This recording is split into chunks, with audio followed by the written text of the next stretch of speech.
نہ پہ یہاں سپریم کورٹ کی بات مانی جاتی ہے، نہ یہاں پہ مذاہب کی بات مانی جاتی ہے، نہ ادھر رسول پاک کی بات مانی جاتی ہے. ہم کس ملک میں بس رہے ہیں؟ 9 مئی کے بعد واقعے کی بات کرتے ہیں، جناح ہاؤس کے تعظیم اور اس کی ایک بقا کی بات کرتے ہیں. دوسری جگہ پہ ہم بھول جاتے ہیں کہ یہاں جناح والا میں ہم نے توریت، زبور اور انجیل تینوں کتابوں کو جلایا ہے.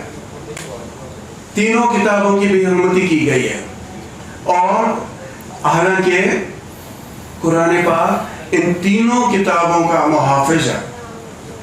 اور اب سمجھ نہیں آتی کہ کہاں سے بات شروع کی جائے اور کہاں سے ختم ہوگی. یہ تشدد کے واقعات دن بدن بڑھتے جا رہے ہیں، زیادہ سے زیادہ ہوتے جا رہے ہیں. 21 چرچز کو جلانا، 45 سے زیادہ گھروں کو جلانا کوئی عام سی بات نہیں ہے. ہم 1997 سے اپنی مذہبی امور کی جتنی وزارت ہے، ہم ایجوکیشن کی وزارت کو اور وزارت داخلہ کو کہتے آ رہے ہیں کہ مہربانی سے مذہبی راہداری کی داغ بیل ڈالیں، اس کی جڑوں کو مضبوط کریں. اور یقین کرنا کہ اگر اس وقت سے اس پہ کام کیا جاتا تو شاید آج پاکستان میں بسنے والی مذہبی اقلیتیں اس قسم کے ٹارچر کا شکار نہ ہوتی. تو قصور جو ہے اس میں دراصل ہماری سب سے پہلے میں کہوں گا وزارت مذہبی امور کا ہے کہ وہ مذہبی رواداری قائم کر ہی نہیں سکے. دوسرا قصور ہے ہماری ایجوکیشن منسٹری کا، تعلیم کی وزارت کا قصور ہے. اور تیسرا قصور ہے ہمارے وزارت داخلہ کا. کبھی بھی تینوں نے مل کے یہ نہیں سوچا کہ پاکستان میں بسنے والے مظلوم سادے غریب لوگوں کی کیسے تحفظ دینا ہے، ان کو ہم نے کیسے سنبھالنا ہے. اب جن لوگوں نے یہ کام کیا ہے وہ بھول گئے ہیں کہ سن 625 میں رسول پاک کے ساتھ سینٹ کیتھرین کا ایک معاہدہ ہوا تھا. سرائے سینا کا ایک معاہدہ تھا. وہاں سینٹ کیتھرین کی مونسٹری ہے، وہاں کے مذہبی پیشوا حضور پاک کے پاس گئے، رسول پاک سے انہوں نے بات کی، اور رسول پاک نے کہا کہ جو ان کے گرجوں کو توڑے گا، جو ان کے گرجوں کو خراب کرے گا، جو مسیح، اور یہ خاص انہوں نے یہ کہا تھا کہ جو عیسیٰ المسیح کے پیروکار ہیں، یہ معاہدہ ان کے ساتھ ہے. اور یہ کوئی وہ نہیں ہے، رسمی بات نہیں ہے، بلکہ رسول پاک نے یہ معاہدے سے بڑھ کے ایک بات کی ہے، اور یہ انہوں نے عہد باندھا تھا. انگریزی میں ہم کسے کہتے ہیں، ایک کووننٹ کیا تھا، ایک عہد باندھا تھا. اور انہوں نے کہا تھا کہ جو مسیحوں کو نقصان پہنچائے گا وہ اللہ پاک کی ذات کو نقصان پہنچا رہا ہے، اور وہ میرے ساتھ اور اللہ پاک کے ساتھ بغاوت کر رہا ہے. اب جب اتنی بڑی بغاوتیں ہو رہی ہیں 1997 سے، تو ہمارا اسلامی جمہوریہ پاکستان سویا ہوا ہے. اس کا مطلب ہے کہ یہ بات ان کو بالکل، اس کو انگریزی میں کہتے ہیں مینجمنٹ کی زبان میں ٹاپ ڈاؤن اپروچ، یہ بات اوپر سے بگڑی ہوئی ہے.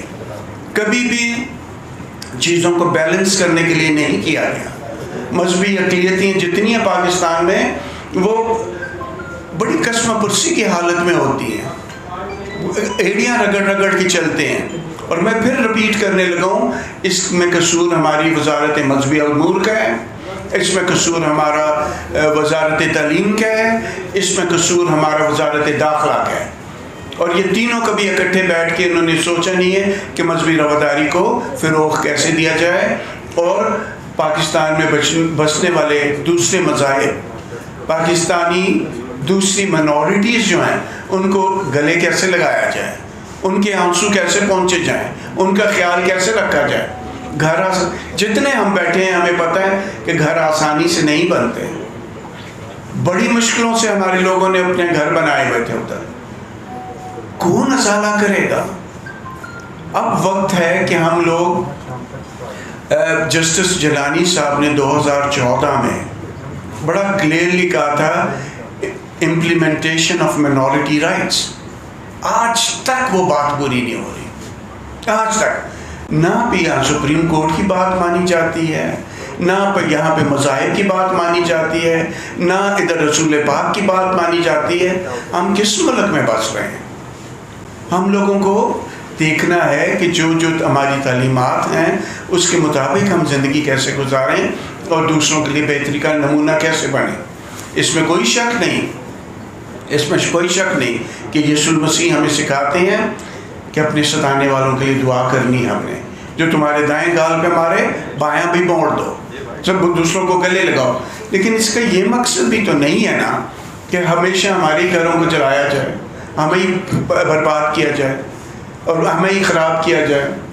سوئسائڈ اٹیک بے شک میجورٹی کمیونٹی پہ بھی ہوتے ہیں، لیکن زبردستی جب مائنورٹی کمیونٹی کو ٹارگٹ کیا جاتا ہے تو ہماری سوچ سے باہر ہے، کیونکہ ہماری کمیونٹی بہت امن پسند کمیونٹی ہے۔ تعلیم ہم نے سکھائی، علاج و معالجہ ہم نے سکھایا، معذور بچوں کے لیے ہم نے کیا۔ جب بھی کوئی قدرتی آفات آتی ہے تو آپ دیکھیں گے چرچ سب سے پہلے فرنٹ رو پہ ہوتا ہے۔ جب زلزلہ آیا تو چرچ سب سے پہلے ادھر تھا۔ ہم پاکستانی مسیحی ہیں، پاکستانی چرچ ہیں، ہمیں ایکسیپٹ کیا جائے، ہمیں اور اس طریقے سے ہماری بھی قدر کی جائے۔ ہماری جو اپنی حیثیت ہے، جیسے میں نے کہا کہ ہم تعداد میں اقلیت ہوں گے لیکن حیثیت میں اقلیت نہیں ہے، ہمارا بھی اتنا ہی حق ہے۔ کانٹرڈکشن ہے کانسٹیٹیوشن میں، ایک طرف آرٹیکل 25 کہتا ہے کہ ایکول رائٹس ہیں اور اوپر دوسری جگہ پہ کہتا ہے کہ کوئی نان مسلم جو ہے یہ میجر جو پوزیشن ہے یہ حاصل نہیں کر سکتا، کبھی بھی نہیں حاصل۔ پاکستانی ہم لوگ، ہم پاکستانی مسیحی ہیں اور ہم حکومت سے یہی درخواست کریں گے کہ مہربانی سے سر جوڑ کے بیٹھیں، احتجاج یہ چیزیں اپنی جگہ پہ، اس کا کوئی حل نکالیں تاکہ دوسرے مذاہب کو بھی جو پاکستان میں بستے ہیں، دوسری اقلیتیں بھی جو بستی ہیں پاکستان میں، ان کو بھی گلے لگایا جائے، ان کے بھی آنسو پہنچے جائیں۔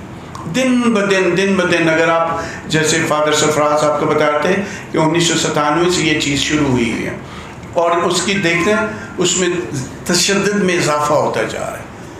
ابھی 21 گھر ہیں، کوئی پتہ نہیں چلتا، کچھ دنوں کے بعد یہ ڈبل ہو جائے۔ ابھی 21 سے خدا کرے کہ ہم اپنے ملک کو خوبصورت بنائیں، اس کا اچھا نمونہ دوسروں کو دکھائیں اور ہم مل جل کے اپنے ملک میں امن لے کے آئیں، شانتی لے کے آئیں اور ایک دوسرے کو، خاص کر مذہبی اقلیتوں کو اپنے گلے لگانے کا فن بھی سیکھیں، اور سب سے بڑھ کے قرآن پاک کی جو باتیں ہیں، رسول پاک کی جو باتیں ہیں، ان پہ بھی عمل کرنا سیکھیں۔